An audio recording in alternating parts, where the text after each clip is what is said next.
all the work and all the striving can never really give us that true sense of value. So when I think of value, I think of how hard we try to feel or become valuable. And the irony, of course, is we inherently are. Most of us don't need to find it or to strive for it or to prove it, but to accept it. You're listening to the Woman of Value podcast. You are about to hear the story of a woman who is following her dreams and passions and creating positive change in the world. Dawn Kohler was an entrepreneur in the computer industry when she was abruptly summoned to take a life-changing course. What followed was an extraordinary journey that gave her profound insights and a deep understanding of the human dynamic. Combining these insights and her business experience, she wrote a memoir, Messages, that came out in 2022. She's a sought-after executive coach, and her clients have included many of the most influential women in entertainment, as well as senior leaders at such companies as Sony Pictures, NBC Universal, Lionsgate, DreamWorks, Fox, Snapchat, Disney, and Amazon. Welcome to the show, Dawn. Well, thank you, Sandy. I very much appreciate being here today. Love your podcast and your work. Thank you. Well, I'm impressed by your bio, your resume, and all the people that you've worked with and the incredible companies and the leadership roles that you've taken. But as we all know, we don't always start that way. And so this podcast is really about how we step into our value. How do we become the people we are? And so the first question I always ask is, what does woman of value mean to you? What I think of when you say that is immediately, we are all women of value. But in my experience, what I've found is that with myself and working with other women, most of us have a perceived sense of inadequacy or unworthiness. So we work very hard to prove in some ways we are worthy. We're striving beyond what is healthy at work or, to be a perfect wife, mother, or daughter. And all the work and all the striving can never really give us that true sense of value. So when I think of value, I think of how hard we try to feel or become valuable. And the irony, of course, is we inherently are. Most of us don't need to find it or to strive for it or to prove it, but to accept it. Yeah, well, I love that. We are inherently valuable, and it's almost like we have to remove all the blocks that got in the way of recognizing and stopping that striving, pushing so hard to prove, right? Yes. I mean, so I'm sure you have a message and a story in your own life where this probably was true, I'm imagining. Can you share some of your own experiences in that regard? I was very much striving to prove myself worthy. Most of that came from, trauma in my childhood, abuse in my childhood, which I had long blocked out, but I was steadfast in trying to prove myself of value. I put myself through college selling real estate. And I remember thinking, God, I'm only as good as my last sale. And I remember thinking what a horrible feeling that is, that I was always going to be on this wheel if I couldn't get out of real estate and do something else. So I graduated and started a computer company because I thought if I started a computer company, it would be more stable. And thus so would my sense of value. And built that company through the state of California from 24 to 34. At that point, I was just really hit with that life-altering course because the ways that I tried to prove myself value, they didn't pan out. And finally, it all caught up to me. Tell us how it didn't pan out, what happened, and how it caught up. Well, it was interesting in that I was your typical hyperachiever. And got the company, started to get some major accolades, was on the cover of the Los Angeles Times business section because we were such a fast growth tech company. And I remember when the paper came out and, it was a great high and you felt like of value for about 3 days. But it can be obtained, but it couldn't have been sustained because shortly after it was like, oh, what do I need to do next to feel of value? And anyway, I was very much on that trajectory, not semi-aware that I was striving for value, but not aware of why I wasn't. And then one day I drove into work, I pulled up to the building, and I couldn't get out of the car. I literally couldn't move the handle to get out. My body wouldn't let me. And I wanted to go. I wanted to get in the building. I wanted to pick up the reports. I wanted to do what I did every day. It was, I was the CEO of this company. I wanted to run it. And I couldn't move. And I fought with myself. I was pounding on the steering wheel. I was like, I want to go to work. And then inside of me, it's like, yeah, but you can't move. Finally, after about 20 minutes, after I exhausted myself, a message came into my head. It was an inaudible message, very loud and clear. And it said, this is no longer your way. And really, the only choice I had at that point was to turn around and go home. So I went home. I sunk into a depression. And within about a week or two, I started to get this inaudible voice again with the next steps. Those next steps led me to meet a therapist and started to work through the process of what was happening. I knew at the time it was certainly more than just my own healing. I knew from the time that these inaudible voices came that it was like, okay, there's something going on here. I felt very much that I was being called to do something. So your intuition is extremely tuned in. Very tuned in. And I think, we all get messages. It's just, there's a time in our lives where we can't keep going down the path that we were because it's not the authentic or natural path for us in our lives. I broke down enough, I think, to hear that the soul's voice of saying, this is no longer your way. We've got other plans for you. This hyperachiever, which I'm sure so many of our listeners can relate to, just going, and not just women. I mean, I think our society, especially the United States, is so geared to achieve, and make that the most important part of your life. And what people don't realize is they forgot to take care of the most important parts of their lives, which are mental health, relationships, connection, all of the things that really matter. And we often neglect those things in the process of achievement. And there's this kind of rat race where we're never happy because we always wonder what's next. And you talk about that in your message here, like, I can't sustain this level of worth because what's the next thing that I need to achieve? And so that is really hard to sustain. But the good thing is you figured that out when you were pretty young, and you were able to really get the message that you needed to heal, and you needed to find what you were really being called to. So tell us, what was that thing you were called to? It very much took me through my own healing. And it was through, the abuse, which I had blocked out, which creates a type of soul blindness. It's almost impossible to see who you really are when you've come from people that have treated you or neglected you, particularly parents, in such a way that your survival mode is, I'm bad, I'm wrong, I'm unworthy, I deserve this, they're good, they're benevolent. And that's how you grow, because that's how you survive. And then you have to hit a point, or I certainly did hit the point where that just broke down. Part of the process was just recognizing what had happened, how I made sense of it. To your earlier point, kind of letting go of all the things I thought I was that I wasn't, like shame and guilt and all of those characteristics that you take on as you. And those feelings were not me. Those beliefs were not me. But you go through a point, and certainly I did, where you lose all sense of identity, because everything you thought you were is not who you are. And that loss of identity helps you get back to root self. And when I got back to root self, I was a writer. I was not a tech person, although I had played that role. I was not a real estate agent. I was a writer.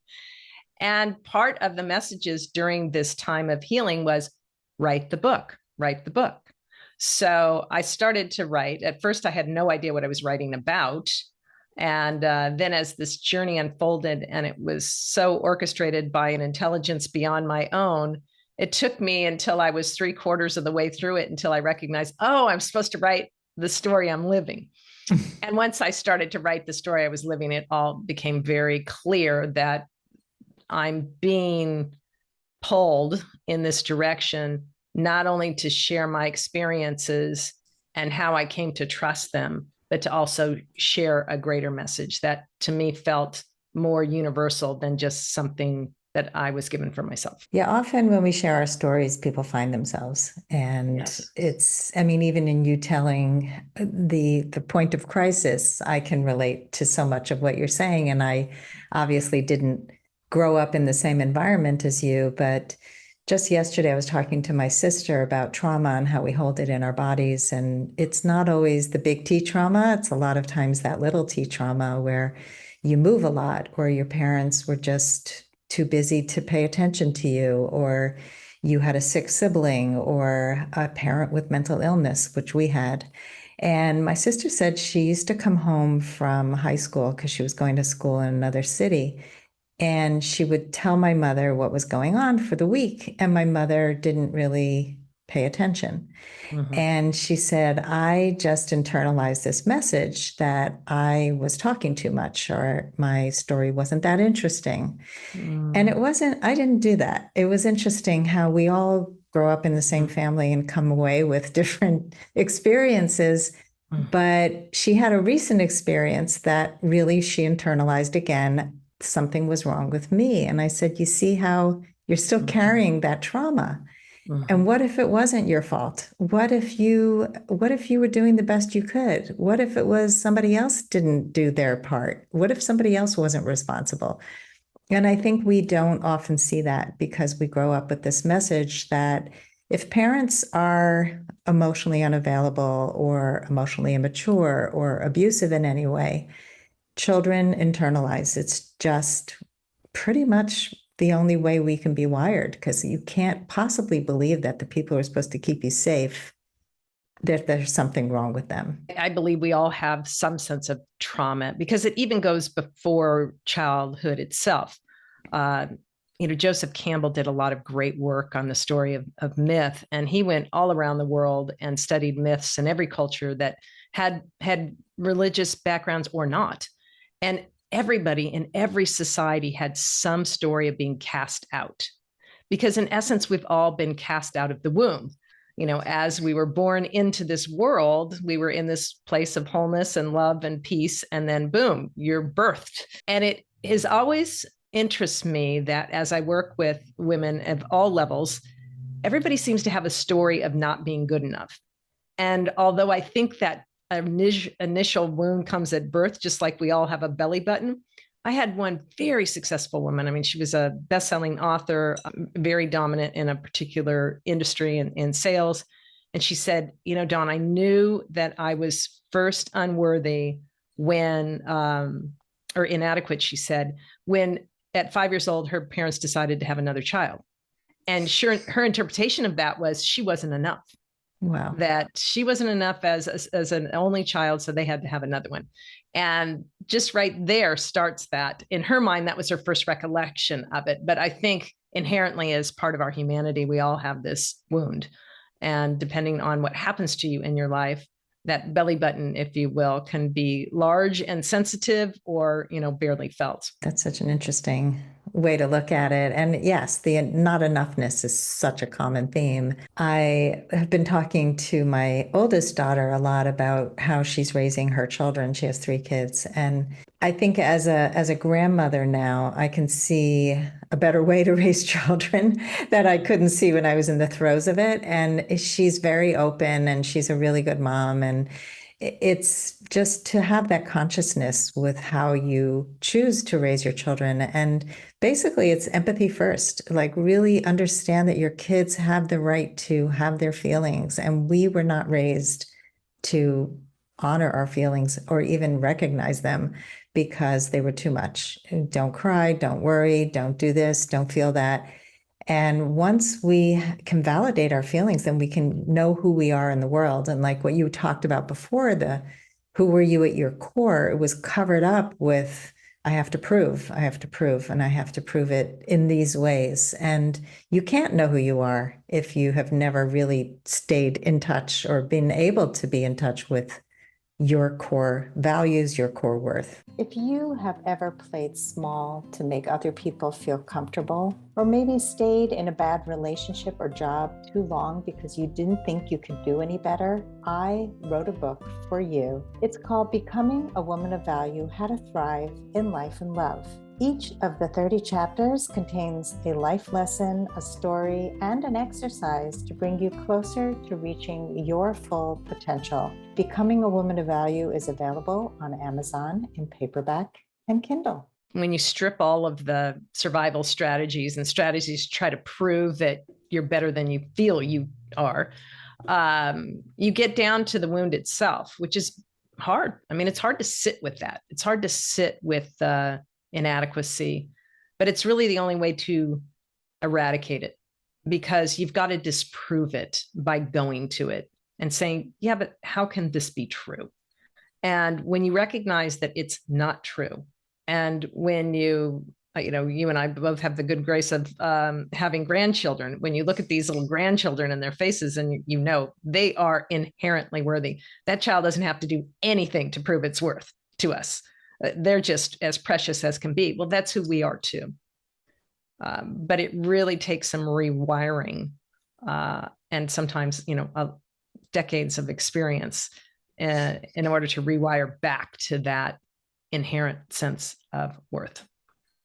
Yeah, absolutely. I mean, some of the times when I'm working with a client who has some really big childhood wounds, we have them get a picture of themselves as a small child and just kind of reparent themselves, because you look at that helpless being who didn't choose this life, didn't choose these parents, didn't choose to believe the way they ended up believing. And we really have to work on our sense of self, because that's the thing that's getting in the way. It's not because you're not worthy, it's because of your belief. Right. That's so true. And I think, when we do this work, you've got to hold people accountable for where they are, but only in your minds. Some people need to go out and have discussions, but for the most part, people, I think, avoid the work because they don't want to confront people. That's not necessary. I think what's important is in our minds, we straighten this out and say, that wasn't our fault. This wasn't our fault. We're all wounded people, and we were raised by wounded people. We have a wounded society. So there's no point in blaming anybody. The point is really to go back and restore who we are, because that's the best thing you can do for yourself, for your children, for your grandchildren, in the world. It's engage in your own restoration process.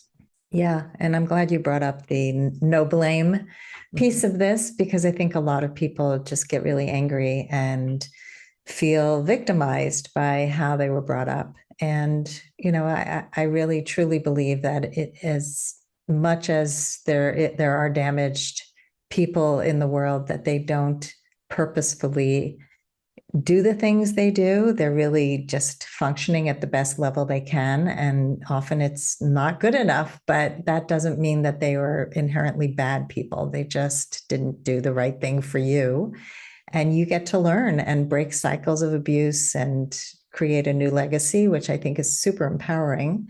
So I'm curious how you work with a client. Take us through somebody who, like you just mentioned, had a sense of not enough. How would you go about helping that person? Well, what keeps coming to mind as we're talking is I had a client, she's since left the business, but she was really very successful. So successful, she made Forbes 40 to watch under 40. I was so happy for her.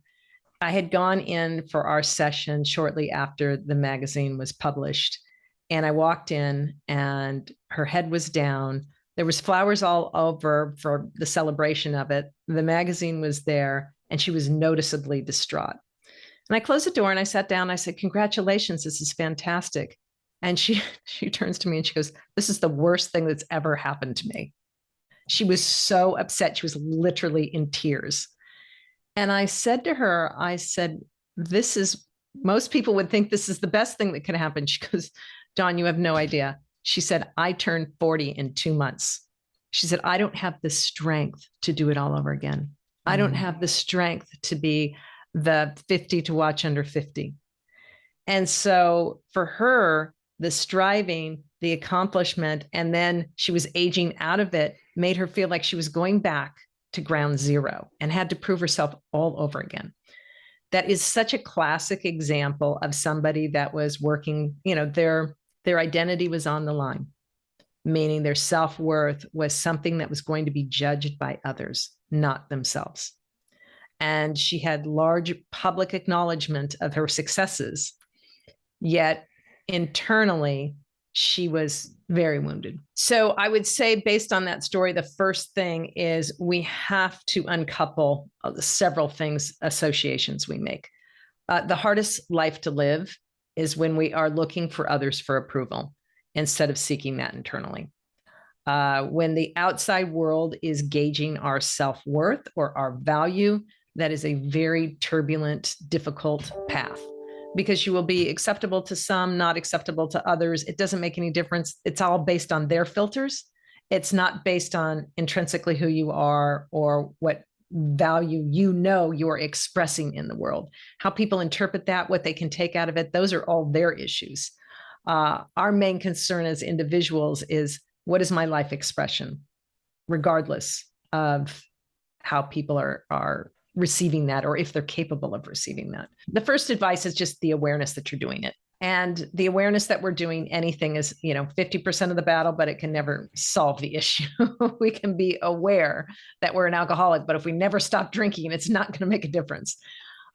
So we can be aware that we are trying to prove our self-worth, or that I call it the performance track. We're on the performance track. We're trying to prove it. But then you've got to become aware of it and get off of it. You've got to stop. And for many people, it really is a time of separation from what it is that they so strongly identified with that was there to prove their worth. And sometimes, if we're in jobs that we can't leave or don't want to leave, that's fine. We just make the mental detachment from it and say, okay, if this isn't who I am, who am I? And just the question, who am I, will start our own internal resources, because our own internal resources are always trying to lead us back to who we really are. There is those voices, that intuition. It is always trying to bring us back. We're the ones that deny it, dismiss it, don't listen, too busy, trying, looking for the gold over here, over there. We're the ones that shy away from it. But when we stop, we recognize that's how we are trying to prove ourselves isn't worthy. And then we turn inward and say, who am I? That will start a process. And then I would say after that, you've got to give yourself an avenue in which to communicate with yourselves. Most of us have terrible relationships with ourselves. And that gets played out in work, in our relationships, in our partners, all kinds of things. When we turn back in and recognize, like, what kind of relationship am I really having with myself? Am I showing up? Am I attentive? Am I compassionate? Am I empathetic? All the things that we need to do to have a good relationship with a partner, we typically don't have that with ourselves. So, next step after, the awareness and getting off the track, I would say, is really start to shift. And if you're going to strive for anything, strive to have a better relationship with yourself. Those are all such important steps. I think when you ask somebody, who am I? Or ask yourself, who am I? People really freak out from that question. They're like, I don't know who I am. And I have a client who has had a horrible, horrible abusive past. And with her, I had to go to more like, who are you not? It's what frustrates you, what angers you, to really get to her core values and what is most important to her. Because for a lot of people, they really have been so disconnected from who they are and what they need and want, because they're so other focused that they can't even go there. But I love all these steps. I think they're so important, and awareness, always key to just be aware, but it's not enough. It's Lori Gottlieb says awareness or insight is the booby prize of therapy. It's it's like, I can be so insightful, right? And do nothing.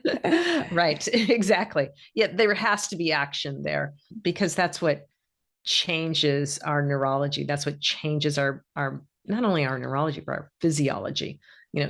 especially when you're talking about things that are ingrained in your body. It is in your body and it's present all the time. Doesn't matter if it happened 30, 40, 50 years ago. Our body, as they say, and I love the book, Body Keeps the Score. We are, it's all living and breathing, and the energy is there, your whole life history.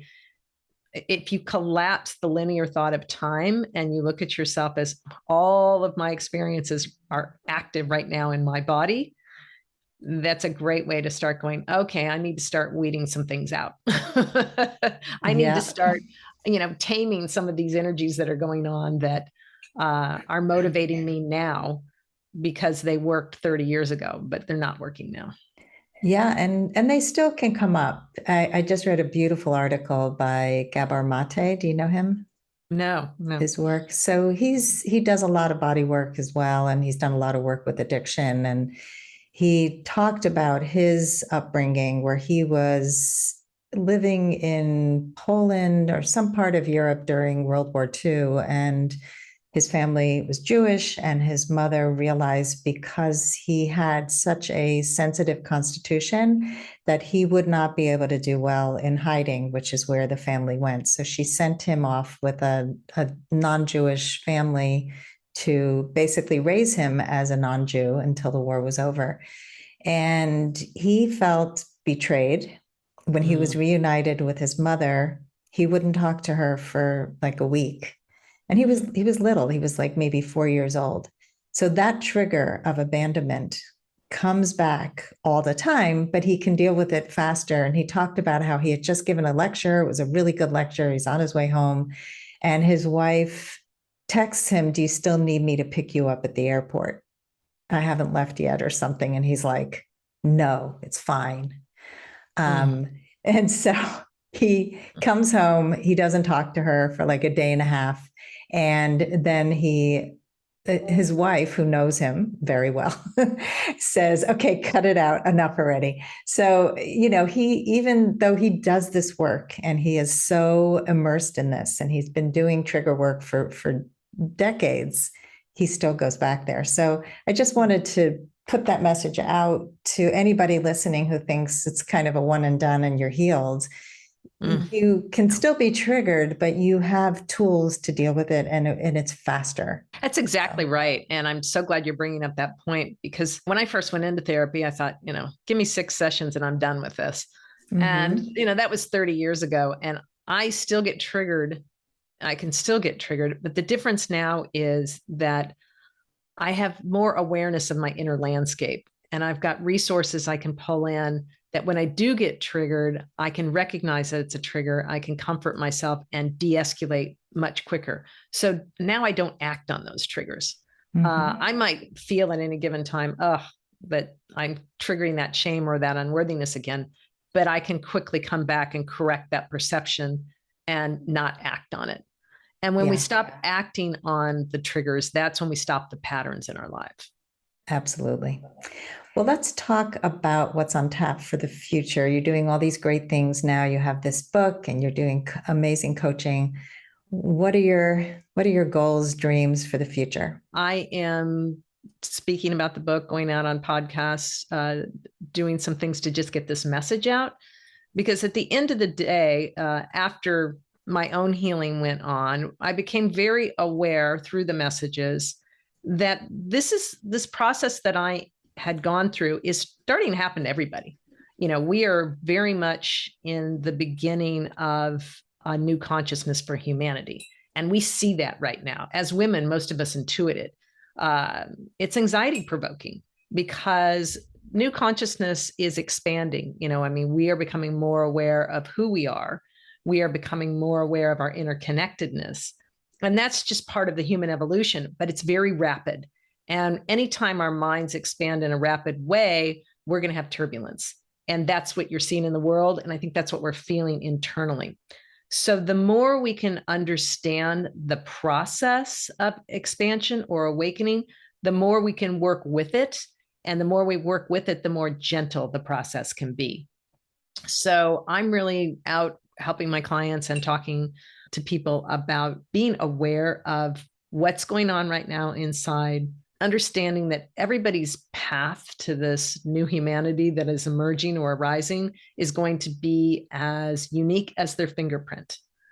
And the only way we take our path is to really come inward and connect with what resources that we know internally and let them lead us. Let that deepest truth inside of each of us, and whatever you feel that's connected to, let that help you and lead you and heal you and guide you. And the more people that do that, the more we are going to return and restore as individuals. And the more individuals that can restore back to their inherent sense of value, the more our world will become restored. So that, at the end of the day, is the key message behind the book and what I will be doing, because I see a much more loving, much more compassionate future. I want that for my grandchildren. I want that for their children. But we've got to engage and do the work as individuals to make that happen for them. I love that message, and I think it's just so crucial. So let's go into the lightning round. All right, you ready? Love a good lightning round. Okay, the first one is fill in the blank. I used to think I wasn't blank enough. Smart enough. What was the number one thing holding you back from becoming a woman of value? Myself. Quick, short answers. I love it. What is the best advice you can give to a woman who wants to become more empowered? Trust yourself. You're stronger than you think. What advice would you give to your younger self? Don't worry so much. It's a good life. What is something that people often get wrong about you? That I don't need help. Yeah, right. She's independent. She's got it down. Yes, totally. She's totally doesn't need anything. Right. Doesn't need anything. No, which I think, in that talk about the wounds, the people who are the most wounded don't ask for help. Right. Exactly. And then finally, Dawn, how would you like to be remembered? A good mother, writer, and wife. I love how you strip it down to what's really important. Dawn, this was such a great conversation. I love the work you're doing, and just the stripped down you is a beautiful you. Can you let our audience know how to find you? If you can give us one link, and the rest will be in the show notes. On my website, which is dawnkohler.com, and you can find me on Facebook and Instagram as well. Also on Amazon, the book is called The Messages, a memoir by Dawn Kohler, and you can go into Amazon and read a couple chapters. Hopefully you'll purchase the book, but either way, I'd love for you to read the book and write a review, and good, bad, or indifferent. Love to hear from you. Thank you for sharing your story and for writing your story as well, so people can read it, and for inspiring our audience as a woman of value. Dawn? Well, thank you, Sandy. I very much appreciate the time today, and this has been very enjoyable. So hope that our paths cross again. Thank you so much. And if you enjoy listening, everybody, please give us a 5-star rating on Apple Podcasts. It helps us grow even larger and reach more people. And that's it for today. Have a really great day. We'll see you next time. If you would like to step more fully into your value, grab a free copy of The Ultimate Guide to Becoming a Woman of Value on my website, thewomanofvalue.com. Just click the link at the top of the homepage. And if you haven't already done so, be sure to click the subscribe button in your listening app. And if there's something in this episode that inspired you, please share it with others, because the more we share these inspirational stories, the more women of value we will have in this world. I'll see you next time.